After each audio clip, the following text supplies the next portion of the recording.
स्वागत है आपका बी न्यूज़ नेशन में। मैं हूं खुर्शीद आलम।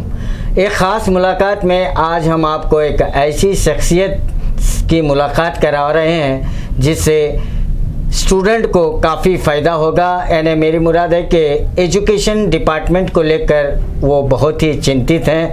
और जनाब सिकंदर बख्त जमादार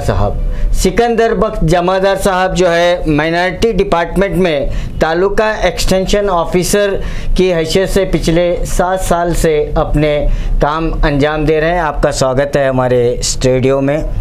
तो सबसे पहले मैं आपको मुबारकबाद देना चाहूँगा कि आपको जो है KSG मेवा स्टेट कमेटी के प्रेसिडेंट जनाब सलीम हंचीमनी जो है आपको Karnataka state government Muslim employees association state executive member चुने गए। तो सर पहले ये बताइए कि KSG मेवा स्टेट कमेटी है क्या?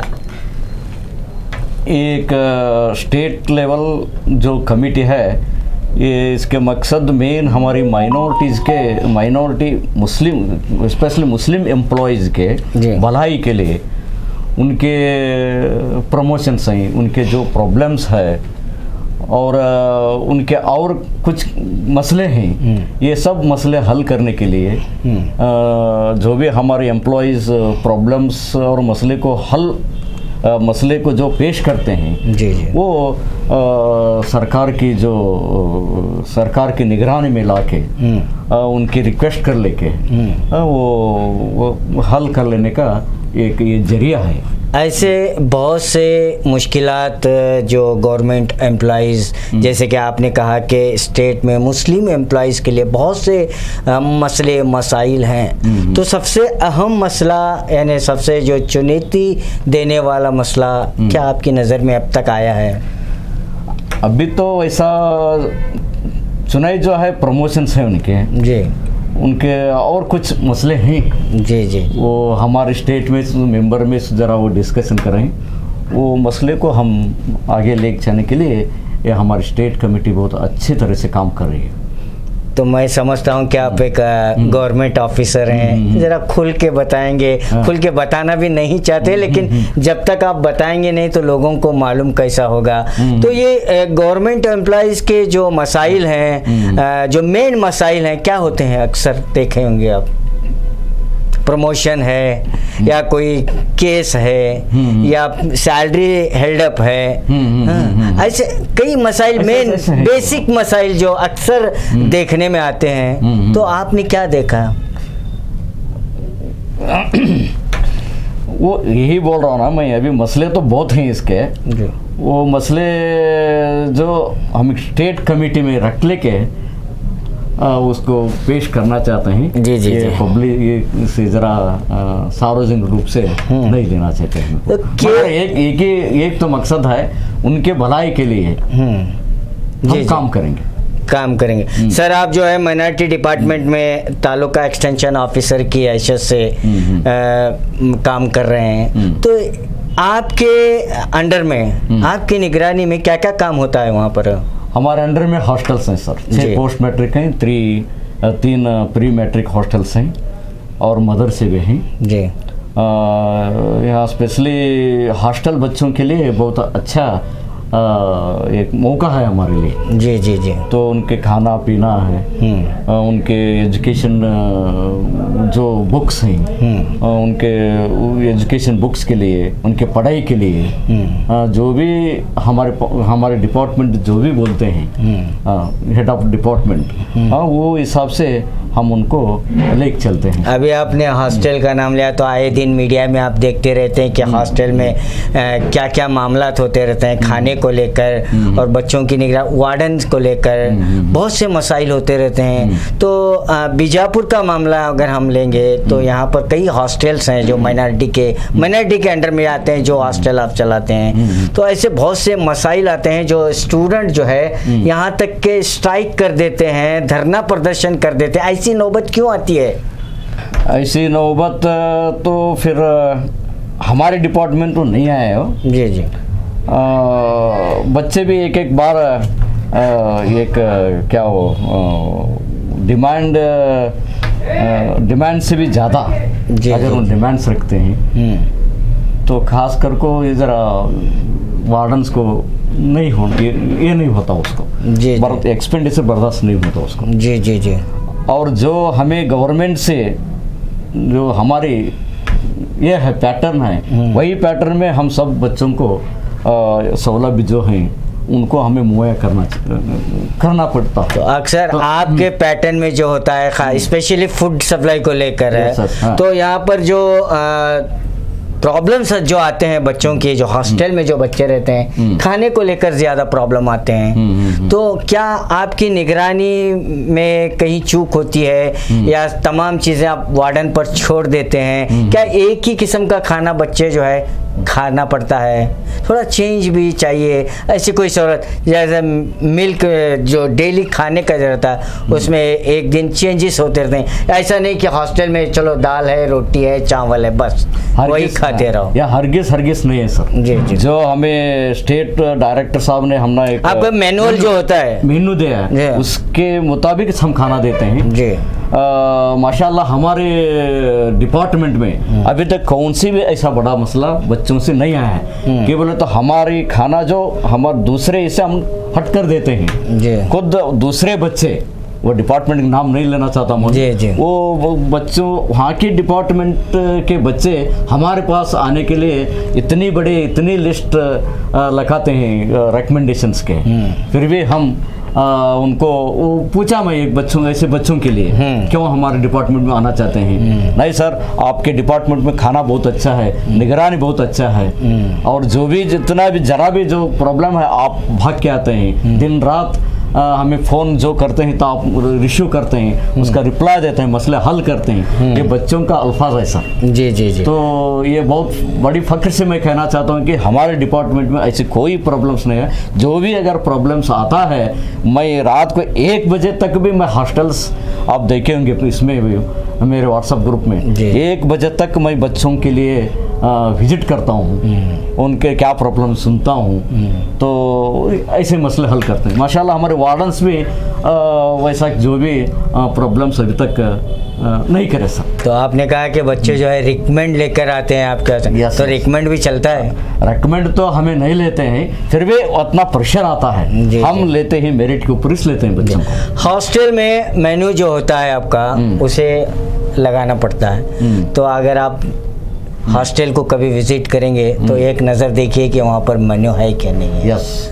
नहीं, मैंने बहुत हॉस्टल में है, लेकिन जो मेनू वहाँ पर वो डिस्प्ले करना चाहिए था कि ये दिन में ये खाना मिलेगा, ये दिन में ये चावल मिलेगा, ये आपको डिश मिलेगी, लेकिन ऐसा किसी भी हॉस्टल में मैंने देखा नहीं। हाँ ठीक है, हमारे हॉस्टल में आप देखिए, हमारे हॉस्टल में हर हॉस्टल में मैं ऑर्डर किया हूँ, हर हॉस्टल में मेनू है जी। हाँ, मुरारजी में है और हमारी प्री मैट्रिक में है, पोस्ट मैट्रिक में है। ये एक दिन ये जो है वो हिसाब से हमें खाना पीना उनको दे रहे हैं सर। तो मेनू के हिसाब से खाना पीना चलता है या उससे हटकर भी? नो नो नो, मेनू के मुताबिक हमें उसे जो ये होता है वार्डन जो उसे डिफाई करता है, इमीडिएट उनको मैं नोटिस सर्व करता हूँ, खुद मैं विजिट करता हूँ, अगर वो ऐसा नहीं रहा तो। जी जी जी। तो अभी बहुत स्ट्रिक्टली ऑर्डर किया सर, मेन्यू के मुताबिक चल रहा सर। तो माइनॉरिटी हॉस्टल में जो भी तलबा और तालिबात हैं, विद्यार्थी हैं, तो हमारा प्रोग्राम देख रहे हैं, तो आप भी ज़रूर देखें कि हॉस्टल में जो है जो मेनू उनका लगा हुआ रहता है, उस मेनू के तहत आपको खाना मिल रहा है या नहीं मिल रहा है। अगर नहीं मिल रहा है तो फ़ौरन आपको जो है जमादार सर को आप कंप्लेंट कर सकते हैं। तो सर ये तो हॉस्टल की बात हुई, तो स्कॉलरशिप में जो एनएसपी और एसएसपी स्कॉलरशिप जो है, इसका बहुत बड़ा मसला स्टूडेंट तलबा और तालिबात के सामने ठहरा हुआ है। जो एनएसपी अभी तो बंद हुआ है, अभी अपडेट नहीं हो रहा है, और एसएसपी करना है, तो अक्सर ये सुनने में आ रहा है कि अगर आप एनएसपी अपडेट करेंगे तभी जाकर एनएसपी अपडेट होगा, ये क्या ज़रा बताइए आप। अभी एनएसपी और एसएसपी जो है स्टेट और सेंट्रल गवर्नमेंट की स्कीम्स हैं। जी बिल्कुल। तो एनएसपी ये स्टेट के ये करने के वास्ते एनएसपी डालना बहुत ज़रूरी है, जी जी, वैसा कानून है। तो पहला एनएसपी कर लेके बाद में एसएसपी डालना चाहिए। जी जी। तो क्या बहुत बड़ी मसला नहीं है। 2-2, 3-3 महीने तक सेंट्रल गवर्नमेंट वाले भी यानी हमारे स्टेट डायरेक्टर साहब के थ्रू से इम्प्लीमेंट होते हैं वो जी। तो उन्होंने भी टाइम बहुत काफ़ी टाइम दे रहता है। तो बगैर एनएसपी के हाँ उसके बाद एसएसपी ले रहता है। जी जी। और एनएसपी के लिए हमें उसको एक बड़ा मुहिम बनाते हैं, टीवी में देते हैं और न्यूज़पेपर में देते हैं। और जो जहाँ हमें विजिट करते हैं स्लम एरियाज़ को मैं अक्सर विजिट करता हूँ, स्लम एरियाज़ को और खेड़े गांव में हाँ जाके एनएसपी क्या है, एसएसपी क्या है, हमारे माइनॉरिटीज़ के अदर स्कीम्स क्या है, उनको हम अवेयरनेस करते रहते हैं। जी जी। ज़रा अवेयरनेस बहुत चाहिए हमारे कम्युनिटी में। जी सर, टिल टुडे अगर आप आज की बात करेंगे तो एनएसपी अपडेट अब फिलहाल तो नहीं हो पा रहा है। हाँ। लेकिन एसएसपी डालना है बच्चों को, एसएसपी का ओपन है। तो ऐसी सूरत में तलबा और तालिबात जो है बिल्कुल कंफ्यूज हैं।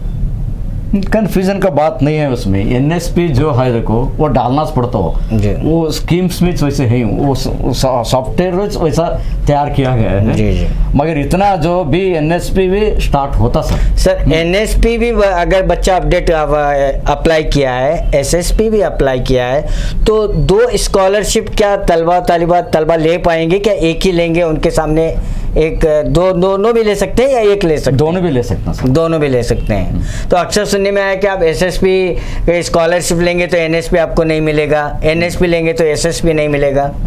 वो तो है मगर ग्रांट्स अवेलेबिलिटी के मुताबिक। जी जी जी। हाँ जो 2-3 वर्ष पहले जो प्रॉब्लम्स थे यहाँ कोविड है वो है सब उसमें ग्रांट्स ज़रा ये हुई वो, मगर ये हमने बताना चाहना चाहता हूँ कि वो पैसे कहाँ भी नहीं जाता, सेंट्रल पे भी नहीं जाता, स्टेट पे भी नहीं जाता, उसको कुछ प्रोसीजर है वो। जी जी। वो सरकार ने उसको मुहैया। सर ये पोस्ट मैट्रिक और प्री मैट्रिक के अलावा कौन कौन से बच्चे जो है एनएसपी में फ़ायदा उठा सकते हैं? वो एमबीबीएस है तुम्हारे जी। और वो इसमें वो क्या बोलते हैं, इंजीनियरिंग है जी। पोस्ट मैट्रिक, प्री मैट्रिक और जो उसके ऊपर भी जो भी स्कीम्स है हमारे पास जी जी, ये टेक्निकल बेस में है जी जी, डिप्लोमा वगैरह जी, वो सब ले सकते हैं सर, वो सब लोग हैं। और इवन हमारे डिपार्टमेंट में इंटरनेशनल अगर बच्चा जाना चाहता है जी तो वहाँ पढ़ना चाहता है नेशनल इंटरनेशनल लेवल में, वहाँ भी हमारे डिपार्टमेंट्स में उनके लिए स्कॉलरशिप की सहूलत। जैसे आपने कहा कि एमबीबीएस है, इंजीनियरिंग है, डिप्लोमा टेक्निकल कोर्सेज हैं, और इसके अलावा जो है बीएड और पीएचडी वालों के लिए उनके लिए प्रोत्साहन है सर, प्रोत्साहन है उनके लिए प्रोत्साहन। वो क्या प्रोसीजर है? नहीं, प्रोत्साहन में उन्होंने एनरोल करना चाहिए हमारे पास है जी, और उसका एप्लीकेशन बुला रहता है मैं वो फिलअप कर दे तो बस वो सब मेरिट के ऊपर होगा। तो ये तमाम चीज़ों का आप तलबा और तालिबात इससे फ़ायदा उठा सकते हैं। बहुत उठा। और क्या क्या स्कीम जो माइनॉरिटी को है, अब तक लोग नहीं जान पाते कि माइनॉरिटी में क्या स्कीम है, तो अवेयरनेस का प्रॉब्लम है या लोग जानना नहीं चाहते?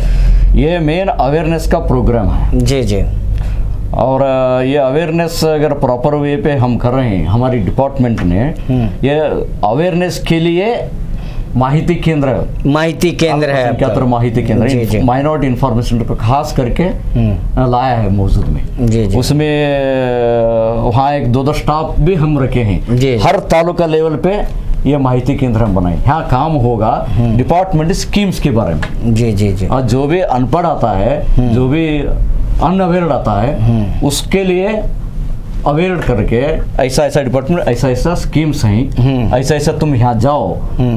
माइनॉरिटीज बोले तो सिर्फ it is not only Muslims जी जी, इसमें 6 जो है हमारे कॉन्स्टिट्यूशनल ये हैं, उनको उनके लिए भी ये सब है। ईसाई है, सिख ईसाई है और बौद्धिज्म है, और हमारे तुम्हारे और एक मेजर ग्रुप हमारे जैन हैं, इनके लिए भी सब कुछ ये माना रखता है सर। एक और बात है कि एजुकेशन लोन एजुकेशन लोन के तहत आप क्या कहेंगे? ये KMDC को संबंध पड़ता है। KMDC संबंध पड़ता है, लेकिन लिंक तो आपको माइनॉरिटी से ही जाना पड़ता है क्या? नहीं, लिंक नहीं, उनके एक सेपरेट लिंक है वो।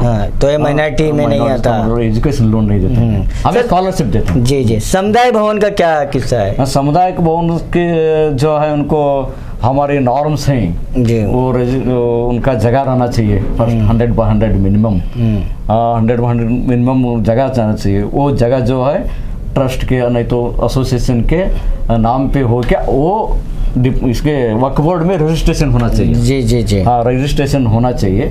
ऐसे इसके साथ हमारी जो एक चेकलिस्ट है, चेकलिस्ट के साथ उन्होंने अगर उनके सब ये करे, मुलाकात ये करे, उसको कंप्लाई करे तो वो मिल सकता है। मगर फिलहाल अभी एक वर्ष से वो स्थगित हो गया है, बंद हुआ है और फिर इंशाल्लाह इसका आगाज होगी। तो ये भी बंद हुआ है। और फर्स्ट बंद हुए बोले तो, हाँ, बंद होगी बोले तो जो इनकम्प्लीट हैं उनके लिए ज़्यादा से ज़्यादा हमारे डिपार्टमेंट ने अभी तवज्जो दी है। या प्री मैट्रिक कोर्स जो फर्स्ट स्टैंडर्ड से लेकर 6, 8, 9 तक आता था बच्चों को स्कॉलरशिप, वो भी तो भी बंद हुआ है माइनॉरिटी डिपार्टमेंट। वो नहीं, वो डिपार्टमेंट के पॉलिसी है, ये सरकार की पॉलिसी है, सरकार की पॉलिसी है, नहीं कर सकता मैं। वो ये जो तुम्हें समुदाय भवन के जो इनकम्प्लीट हैं, जी जी, तो आधा होके जो ठहरे, तो उनके लिए अभी एक अच्छा मौका है और उनके लिए सरकार ने अभी कोशिश कर रही है। इसके बाद वो समुदाय भवन भी, तो समुदाय भवन जिसे ज़रूरत है तो ट्रस्ट के तहत आपको वो आकर तमाम चीज़ें दे सकते हैं और इसका फ़ायदा भी वो उठा सकते हैं। सर, मदरसे को लेकर क्या समुदाय भवन है? किसने? जैन समुदाय भवन है, जी जी, सिख समुदाय भवन, माइनॉरिटी, सब minority, it is not only Muslims. जी जी जी जी। सर, मदरसे के लिए क्या स्कीम्स है माइनॉरिटी के लिए? मदरसे के लिए मॉडर्नाइजेशन ऑफ मदरसा कर को है, मॉडर्नाइजेशन ऑफ मदरसा जी। इसमें जो हमारे बच्चे जनरल नॉलेज पाने के लिए, जी, उनको जनरल नॉलेज जो ये है और उनके लाइवलीहुड के लिए, जी जी, आगे करना चाहिए दीन के साथ। दीन तो है ही अपनी, जी जी, दीन सुकून के साथ, उसके साथ उसको खाना पीना तो होना चाहिए, वो आगे जाना। सिर्फ देखिए उधर इधर तुम काम ना जाओ, KS IAS बड़े बड़े लोग कौन बनते हैं, हमारे माइनॉरिटीज के बहुत कम बनते हैं। तो इसके लिए हमारे घना सरकार ने क्या किया, उसको एक मॉडर्नाइजेशन स्कीम्स के बारे में, मॉडर्न स्कीम के बारे में यहाँ क्या चलता है, कंप्यूटराइज्ड एजुकेशन देने के लिए हम कोशिश करते हैं। जी जी, उनको कंप्यूटर दिलाते हैं, देते हैं, और लाइब्रेरीज, न्यूज पेपर्स, और इसके साथ मैथ्स, कन्नड़ा और इंग्लिश जो हमें ये मेन स्ट्रीम में बच्चों को लाने के लिए, तो ये सब कुछ दिखाता है। उनको 1 टाइम ग्रांट्स हमें देते हैं। अच्छा, अब तक कितने मदारिस को आप मॉडर्नाइजेशन कर चुके हैं? तकरीबन हमारे इसमें एक 30-35 तो हो रहा ना, 30-35 मदरसे को आप मॉडर्नाइज कर चुके हैं। तो आपका सरकार का ये भी इंटेंशन है कि एम है कि मदरसे में जो बच्चा पढ़कर सिर्फ दीनी तालीम हासिल करने के अलावा जो ये दुनियावी तालीम है, जैसे IAS है, KS है, इंजीनियरिंग है, MBBS है, ये तमाम चीज़ें करें और वक्त के साथ चलें, यही आपका भी मंशा है। 100%। तो इसी को लेकर क्या है, मदारिस को मॉडर्नाइजेशन करने के लिए जिम्मेदारी आपकी होती है। इसके लिए क्या चाहिए आपको मदरसे के ओर से, क्या डॉक्यूमेंट्स क्या चाहिए? सोसाइटी मदरसा जो होता है उनके तहत आपको जो फिलअप करने के लिए क्या चीज़ होना चाहिए जो आप वो सैंक्शन कर लेते हैं?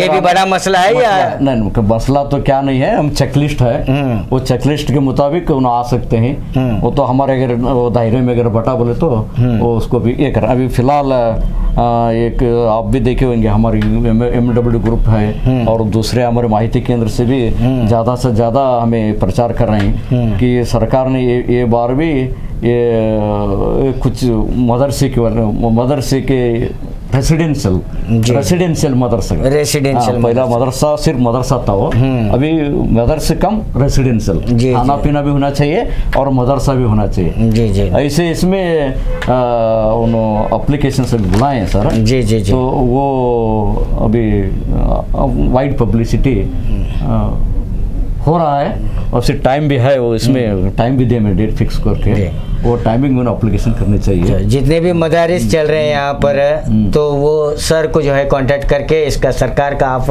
भरपूर फ़ायदा ले सकते हैं, और मदारिस के मदरसे को जो है एक मॉडर्न मदरसा आप बना सकते हैं गवर्नमेंट की हेल्प के साथ। तो जमादार सर यहाँ पर बैठे हुए हैं और उनकी खिदमत खल्क इतनी है कि वो सरकार के दायरे में रहकर बहुत कुछ काम करते रहे हैं, यानी रात को 1-1 बजे तक भी आपके व्हाट्सएप ग्रुप में अपडेट होते रहता है कि फलाने वहाँ पर है, यहाँ पर है, लेकिन आपने बहुत अच्छा काम करा सर। और एक बात यह है कि ये मौलाना स्कूल क्या है?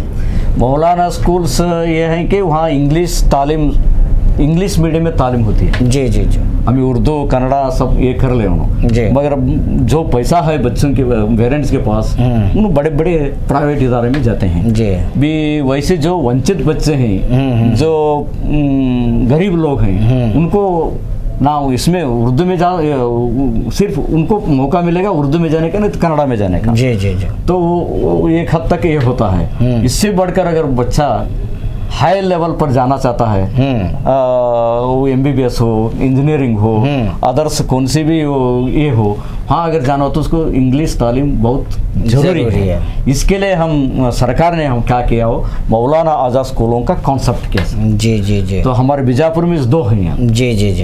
यहाँ किसमें आप भी देखे होंगे, यहाँ पीछे नौबाग में, कुंभार गली हर इसमें हम मौलाना स्कूल्स में मौलाना आज़ाद स्कूल खुले हैं सर। जी जी। हाँ, सिर्फ इंग्लिश मीडियम में तालीम होगा, और सब अभी ये जो है हमारे परमानेंट टीचर्स भी वहाँ आ गए हैं। तो अब माइनॉरिटी के इसमें अंडर में, आपके अंडर में भी आता है कि IAS KS कोचिंग सेंटर भी आपके अधिनियम में आता है, तो इसके लिए क्या करना चाहिए हमारे तलबा व तालिबात को?